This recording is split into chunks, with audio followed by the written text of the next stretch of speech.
পদত্যাগ না করে যথাসময়ে জাতীয় সংসদ নির্বাচন আয়োজনের আহ্বান জানিয়েছেন বিএনপি চেয়ারপারসনের উপদেষ্টা জয়নুল আবেদিন ফারুক।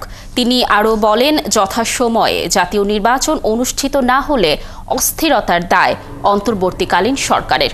সকালে জাতীয় প্রেস ক্লাবে প্রাঙ্গণে অপরাজেয় বাংলাদেশ আয়োজিত জাতীয় নির্বাচন বানচালের ষড়যন্ত্র রুখে দাঁড়াও দেশবাসী শীর্ষক মুক্ত প্রতিবাদ সমাবেশে এই মন্তব্য করেন বিএনপি চেয়ারপারসনের উপদেষ্টা জয়নুল আবেদিন ফারুক। এ সময় তিনি উপদেষ্টা সদিচ্ছায় পদত্যাগ না করলে প্রধান উপদেষ্টাকে দায়িত্ব নিয়ে তাদের অপসারণ করার আহ্বান জানান। এছাড়াও দেশের সংস্কার করতে যেয়ে এমন সংস্কার যাতে না হয় যেন ফ্যাসিস্ট গোষ্ঠী মাথাচাড়া দিতে পারে।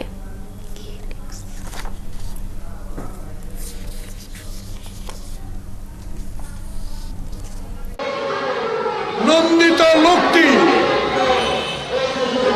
নিন্দিত হয়ে বিদায় নেন, আমরা মনে কষ্ট পাই।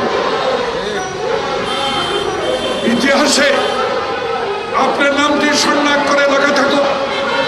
আপনি শাহাবুদ্দিনের মতো একটি নির্বাচন দিয়েছেন, আপনি দিনের ভোট দিনে করেছেন, আমার ভোটাধিকার আপনি প্রতিষ্ঠিত করেছেন।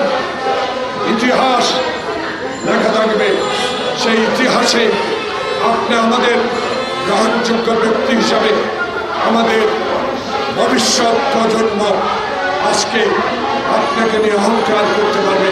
তাই আপনার কাছে অনুরোধ, অনতিবিলম্বে এই তিনজনকে উপদেষ্টা পরিষদ থেকে আপনি চিঠি দিয়ে দেন, অনুরোধ করেন তারা যেন নিজেই পদত্যাগ করে।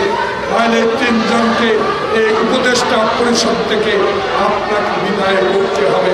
বাংলাদেশে অবিলম্বে মানুষের আশার একটি নির্বাচনের তারিখ ঘোষণা করে